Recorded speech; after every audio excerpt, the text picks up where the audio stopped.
Good morning, brothers and sisters. My name is Everett Kelly. I am the national president of the American Federation of Government Employees, representing 800,000 federal and D.C. government workers. Let me start this morning with a simple truth. Every day this government stays shut down, real people are hurting. Hundreds of thousands of dedicated public servants, the people who inspect our food, protect our borders, provide health care for our military families, keep our communities safe, are doing their jobs without pay. Or they're sitting at home wondering how they're going to make ends meet. Many of them are veterans just like me. I served in the United States Army, and I spent a life in public service because I believe in this country. I believe in what America can do when we work together. And right now, many families are paying the price for political gridlocks that they didn't cause. This isn't about one party or the other. It's about real people. It's about the family in Georgia wondering how to cover next month's mortgage. The correctional officers worrying about his next paycheck. The TSA officer who still shows up to work because he or she loves their country, even though they are not getting paid. No American should ever have to choose between serving their country and feeding their family. No, that's not what America is all about. This is not who we are. But that's exactly the choice being faced by federal employees who are furloughed or working without pay. We cannot debate politics, priorities, and programs. That's part of our democracy. But as Americans, at the end of the day, we must come together, find a common ground, and move forward as a nation. Federal employees have always answered the call, and we always will, through wars, disaster, and pandemics. These Americans run toward danger and conflict, not away from danger. They kept this nation on solid footing when everything else felt uncertain. And they keep doing it. They keep doing it because service is who we are. They are the best of Americans. So today I call on leaders from both parties to sit down together, work out your differences, and find a solution that reflects the best of America, just like federal employees do every single day. I call on you today to put people over politics. Let's end this shutdown and get back to the business of serving the American people all together. And so, brothers and sisters, that's what this is all about. We want to do this because we know it's right. So, brothers and sisters, next I want to call on my brother, Matt Biggs, my brother. And it's a pleasure to introduce him, the president of the International Federation of Professional and Technical Engineers, IPET, my brother, Matt Biggs. Thank you, brother. Appreciate it, brother. Thank you. Thank you. Hi, I'm honored to be here today. Thanks, everybody, for being here. IFPTE, we represent 34,000 federal workers across government agencies. Some of them are working today, and some of them aren't. There's roughly 620,000 federal employees that are furloughed. When you can do the math, there's roughly about 2 million federal employees. So the difference, the other folks are working. What they all have in common is they're not getting paid. They're not getting a paycheck. Now, despite what this OMB director, Russ Vought, thinks, these are working families. These are workers, working Americans that have families, that live paycheck to paycheck, that have to pay bills, have to put food on the table. And denying them a paycheck is simply cruel. It's cruel. And keep in mind, these federal employees have nothing to do with this government shutdown. Most of them are still showing up and they're working every single day. IFPTE, we represent workers at the Department of Defense, as all of these unions do, or most of them. And they're showing up and they're doing their work to help our fighting men and women and protect the defense of this nation. And what do they get in return? They get OMB Director Russ Vought, who says they may not even get a paycheck. Yeah. That is deplorable. It's shameful. Now, IFPT, I echo Brother Kelly's message to the Congress. Come together. Republicans, Democrats, come together. Let's reopen this government. And we implore President Trump to come to the table and work with both sides, Democrats and Republicans, and reopen this government. And we also, at IFPT, we also implore Congress to protect their appropriating authority. When Congress appropriates money and they designate money for these agencies, the executive branch should not have the ability to impound the money or spend the money any way they want. So when Congress appropriates the money, they have to protect their authority to be able to decide how the money's spent. So we urge Congress, number one, reopen the government and get our people their paychecks. And number two, Congress, in bipartisan way, protect your co-equal branch of government responsibility by protecting your ability to designate spending. Thank you. Yes, sir. Thank you. So Thank you, ma'am. I'm honored right now to introduce my union sister, Flight Attendants President, Sarah Nelson. All right, Sarah. Here we go, Sarah. Thank you, Matt. My name is Sarah Nelson. I'm the president of the Association of Flight Attendants, CWA, representing 55,000 flight attendants at 20 different airlines. And we count on federal workers every single day to do our jobs. Hundreds of thousands of aviation workers, both federal sector and private sector, ask all day long, is it safe? We do that so the American public who travels with us can take safety and security for granted. Right now, TSA officers are coming to work, making good on their oath to the Constitution, to all of us, to keep us safe.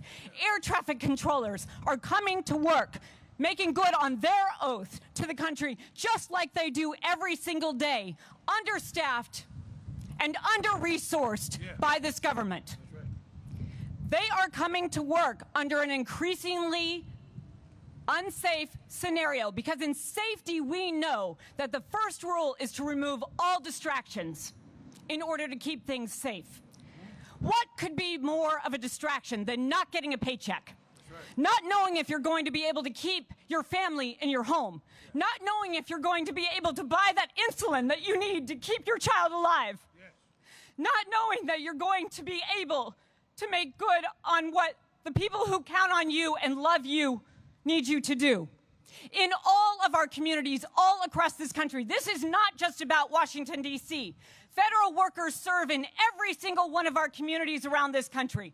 And the people who are not getting paychecks are not paying their cable bill. They're not going to be able to pay their rent. They're not going to be able to pay for the other services. And that is going to have a ripple effect on all of us. Now, they take an oath and they take it seriously. And those who are required to come to work without the backing of the cybersecurity people who are on furlough, without the backing of the administrative people who help our people in the Social Security Administration make sure that our veterans and our other retirees continue to get their paychecks, without the ability to have food inspectors and water inspectors on board to make sure that all of us stay safe in our communities. This is putting the rest of us increasingly at risk. This is a dangerous game.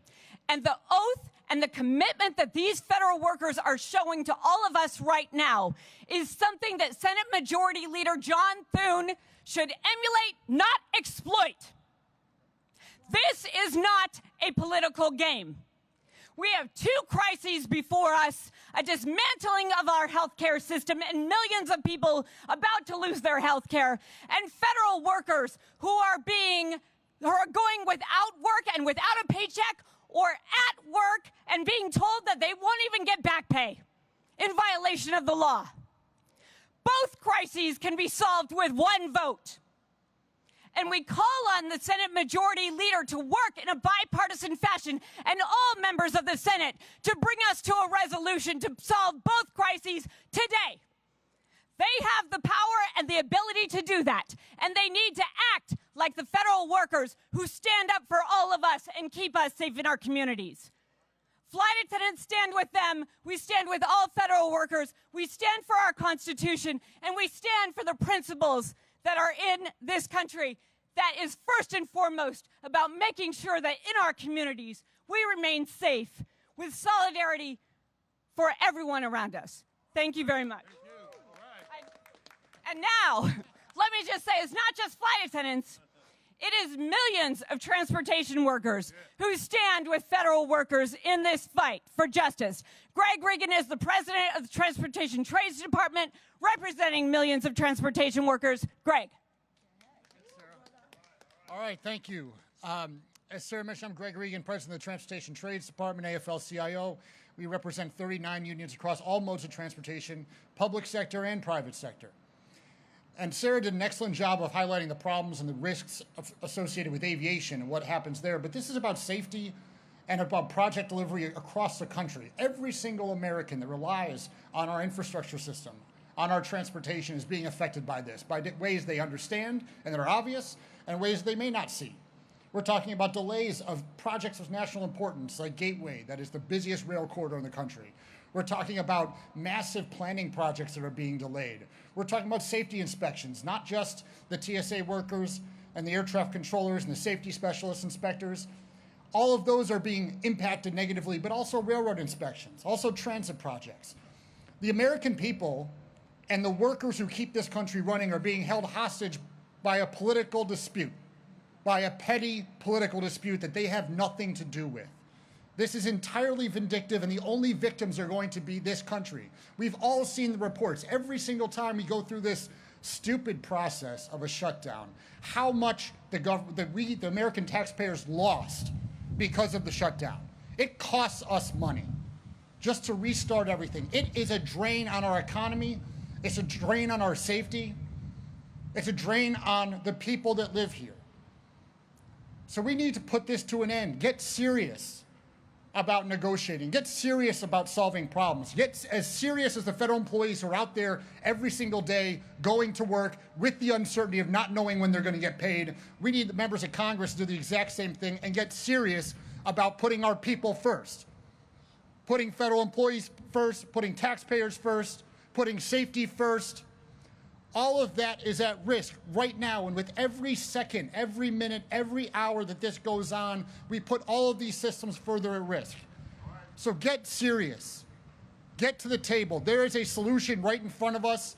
We should not be putting other people at risk. We should not be putting federal employees under all of this strain, and we should have some continuity and certainty in the largest government in the world.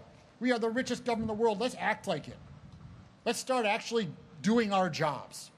And let's put the American people first. With that, I would like to introduce the National Association of Government Employees Federal Division Director, Lee Blackman. Thank you. Good morning, everyone, and thank you, President Kelly, for scheduling this very important press conference. My name is Lee Blackman. As stated, I'm the director of the National Association of Government Employees, SAIU Federal Division. NAGE was founded nearly 65 years ago to give federal employees at the Charleston Navy Shipyard a voice in the workplace. Today, we proudly represent more than 100,000 workers across the federal, state, municipal, and private sectors. Federal employees are hard-working public servants, not this pawn in anyone's political game. Using a government shutdown to threaten permanent job cuts is unprecedented, cruel, and deeply harmful. Not only do workers put American people who depend on vital services at risk. A normal shutdown means that paychecks for furloughed employees until Congress restores funding. But what this administration is proposing goes even further. A reduction in force is not temporary. It's a permanent job loss, the loss of benefits, disrupted careers, and devastating and harms families and communities. Federal agencies and their employees are already stretched to a breaking point. Recent cuts, the deferred resignation, agency restructuring have already weakened critical public services. And now the administration is threatening to go even further, violating the law by refusing to pay employees as required under the Employee Fair Protection Act of 2019, signed, please note, signed by President Trump after his first 35-day shutdown that year. But enough is enough. As everyone here has already said, we are calling on Congress to do their job, reach a bipartisan funding agreement that protects Americans, respects federal workers, and ends this ridiculous shutdown immediately.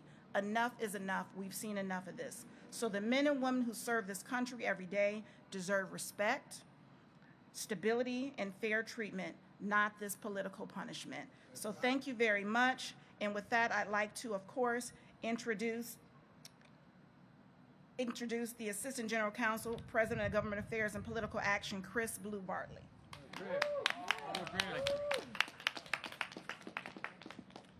Good morning. Again, my name is Chris Bartley with the International Association of Firefighters. And this morning, for the 8th day, thousands of federal firefighters have showed up to work this morning knowing they won't be paid due to this government shutdown. What's happening in D.C. right now is a textbook example of political gamesmanship. When lawmakers use shutdowns and brinkmanship as leverage, it's not just abstract policy, it hits real people. Like federal firefighters who show up to protect our military bases and other critical federal facilities without pay. These games have consequences. Families go without incomes. Morale and retention suffer. Public safety is compromised. The IFF is calling for a clean, continuing resolution because it's not about politics, it's about responsibility. That's right. Federal firefighters are doing their jobs. Congress needs to stop playing games and do theirs. Yes. So we have to end this shutdown. Now I want to bring up next speaker, AFT Executive Vice President Evelyn De Jesus. All right, Evelyn. Buenos dias. How we doing?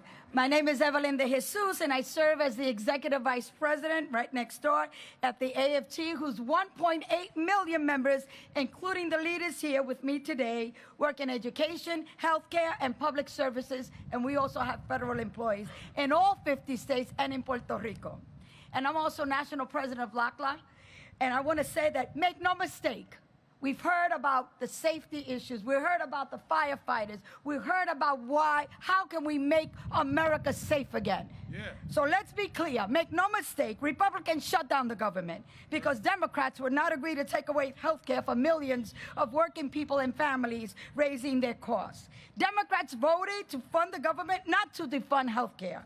Right now, people's premiums are about to explode, can you imagine, by thousands of dollars because of the big ugly bill, which ripped $911 billion out of Medicaid, with 60 million Americans set to lose their insurance at ACA premiums, spiking it up to 75%.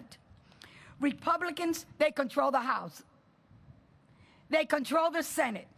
They control the White House. They choose to shut down the government down rather than pass a budget that serves the American people. The American people support a bipartisan budget that doesn't eliminate tax credits or health care or give new tax breaks to corporations and to the wealthy. We call on those in power, negotiate a solution, one that protects health care, lowers everyday costs, reopens the government, and helps rather than hurts the American people. Let's make America safe again. Let's make America the land of the free and the brave. Let's make America the place where everybody wants to come to and everyone wants to live. Labor's in the house, and we're together. Yeah. Thank you. Thank you. Okay. Now, I want to introduce my brother, National Federation of Federal Employees, National President Randy Irwin. Come on down. Thank you. Thank you. Good morning, everybody. Despite this rain, I'm going to persevere. All right. So I'm the National President of NEFI, National Federation of Federal Employees, represent 110,000 federal workers nationwide. First, I want to thank federal employees for the incredible work that they do every single day. Yeah. They're keeping our military ready, caring for our cherished veterans, caring for all of our national parks and forests and lands, maintaining our national security, and literally countless other essential tasks that the American people rely on. So I'm proud to be here with all my friends here in labor today. Wow. Thank you to all these leaders and workers from all of these different sectors standing in solidarity with federal employees. You know, we can't thank you enough for that. I'm elating our postal workers right now.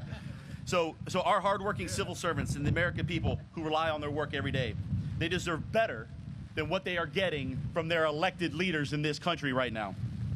Once again, our dedicated federal employees, who are the backbone of this country, are being used as political pawns. These are middle-class folks. Nearly 1/3 of federal employees are veterans, and they are being treated like dirt by our elected leaders who cannot seem to do their jobs and reach an agreement on spending. That's their first job to do, and they don't seem to give a damn about it. We are a week into this shutdown, and from the looks of things, there is no end in sight. Hold that up a little higher. A little higher. Now, don't get it wrong. Federal employees make 25% less than private sector workers doing the exact same jobs. Many federal employees live paycheck to paycheck and cannot sustain any time with suspended pay. We got a lot of folks out in the Forest Service, Park Service, and other low-paid. GS3 is making $32,000 a year. They can't afford to go without pay for any period of time. They won't be able to feed their families. They're not going to be able to pay their rent. They're not going to be able to buy medicine. They're not going to be able to do any of the things that they need to do. They're living close to poverty already. We can't allow this shutdown to go on for weeks on end like it did in 2019.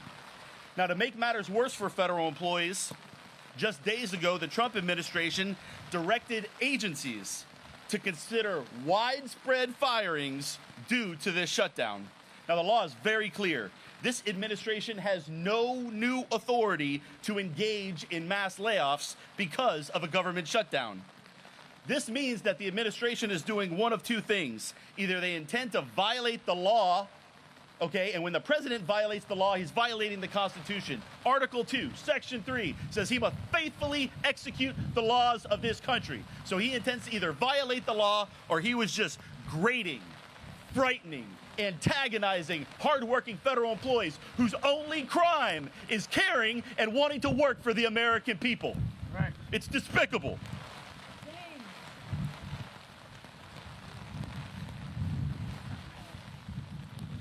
One second. Sorry, man. Boy, all right. Well, I lost my last page. Let me see if I can wrap this up. What has been happening is illegal. What OMB Director Vogt has done. The president came out just yesterday, okay, and he says, I'm going to pick and choose which federal employees that I give back pay to. Okay, so once again, he is indicating that he's going to violate the law and do something that's unconstitutional and despicably, not treat people fairly like we should in this country, okay, but pick and choose whether he's going to give back pay to the federal employees that he likes and not give federal employees to the ones that he doesn't like, okay? The president, his job is to serve this country, not treat the U.S. Treasury like his private piggy bank. That's the American people's money. How dare you go out there and say, I'm going to give back pay to the people that I like and not for the people that I don't like. We are in a dangerous spot in this country when the president thinks that he can just, ignore laws that are written in plain English. That law that you must give back pay to federal employees, okay? That is written in plain English, and he's just telling the American people that he's going to ignore it, okay? Nobody, I don't care who you are, I don't care what side of the aisle on, it doesn't matter. You got a Constitution, you got to faithfully execute the Constitution, and he's ignoring it. Yeah. And so both parties and every American should be furious with the threats that this president is making to federal employees in this country, okay? So Congress, do your damn job. Yeah. Do your damn job and pass a budget. That's gonna require a little compromise. Yeah. It's not a one-sided thing. If you don't have a bill, you haven't done your job. Yeah. So do your job, and this president, you better start obeying the Constitution. You better start obeying the Constitution. It's gonna get real ugly if you don't follow the laws and obey the Constitution like you swore an oath to do. Open the government today. All right, let me hear you. Let me hear everybody say it. Open the government today. Open the government today. Open the government today. Open the government today. All right, thank you all. Thank you. I want to thank all of my brothers and sisters in this labor movement for showing up today and standing in solidarity with AFGE. You know, and the reason we're here today because we believe, just like the sister said, enough is enough, right? Yeah. How many of y'all believe that? Say enough is enough. Enough is enough. Listen, we are here to stand for this government to be open. We're tired of the shakedown. We want real workers in Congress. We want somebody that's going to come and get the job done. Somebody just going to show up and do their job. That's what we want, right? Yes. Let me hear you. Is that what we want? Yes. Yes, that's what we want. Congress, do your job. Because we're going to stand together as family until this job gets done. If it's not done soon, we'll be back, and we'll be back more furious. Thank you. I love you all. Let's get to work. We're going to do our job. Congress, do yours. Thank you. Thank you. Thank you. All right. Thank you. I'm good. Thank you. Take questions? Questions? Yes, if anybody wants to take any questions. Okay. All right.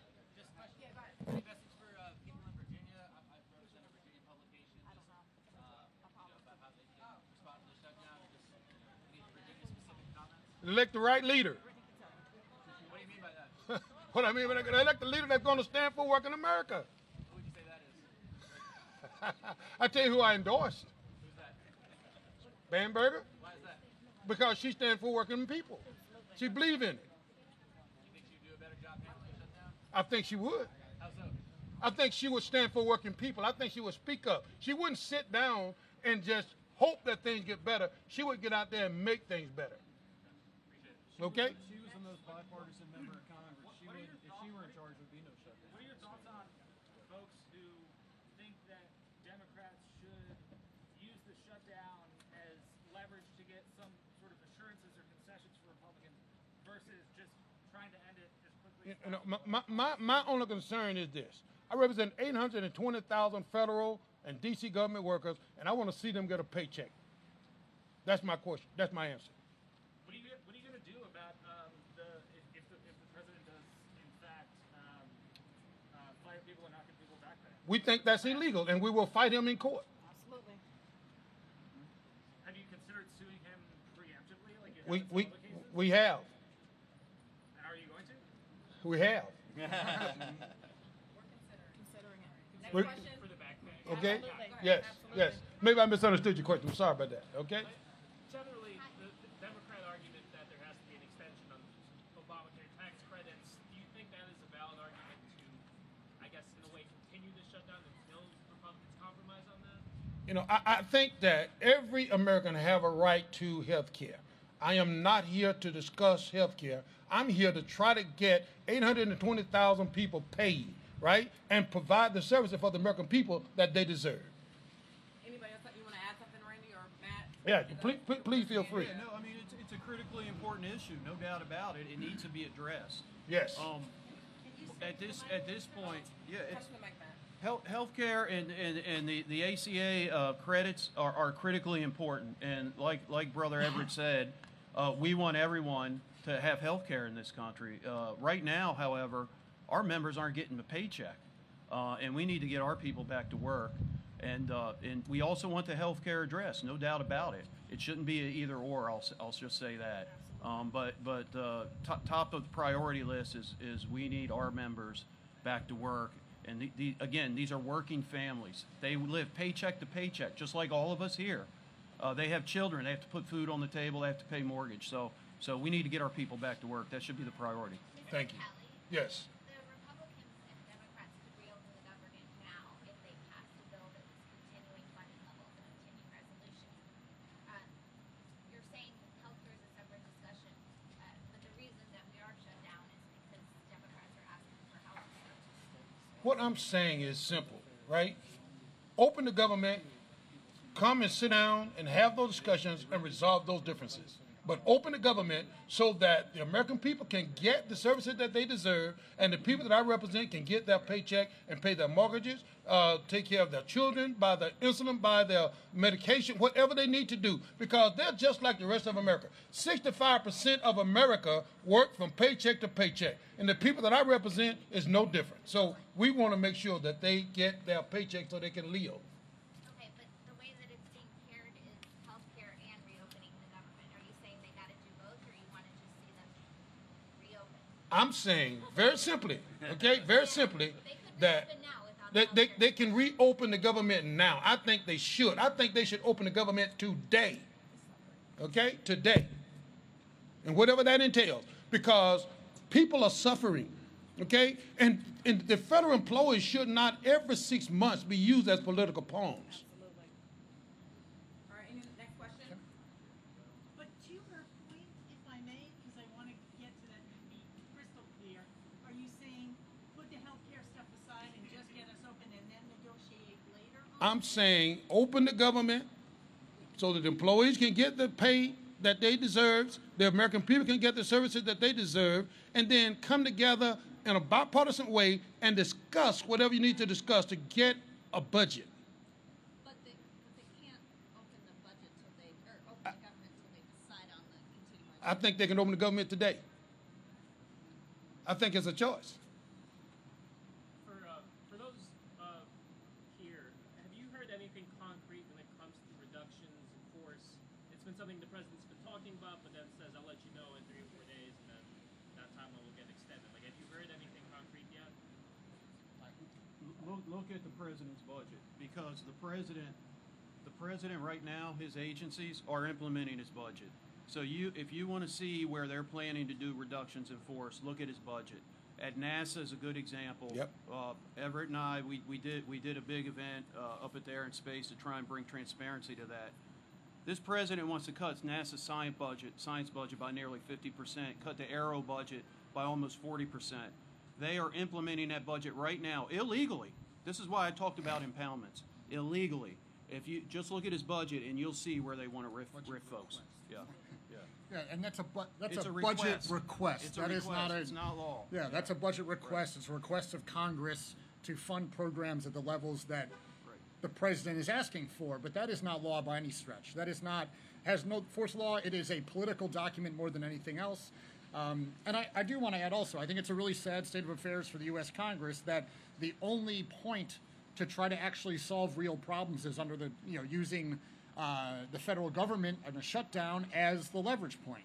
I think yes, there's a conversation about bifurcating those two issues of healthcare and funding, but I think Congress should be looking in the mirror right now, if anything, that if the only way we're going to solve real problems in this country is to use the federal workers that are keeping the country running as pawns, that's a really sad state of affairs for the U.S. Congress right now.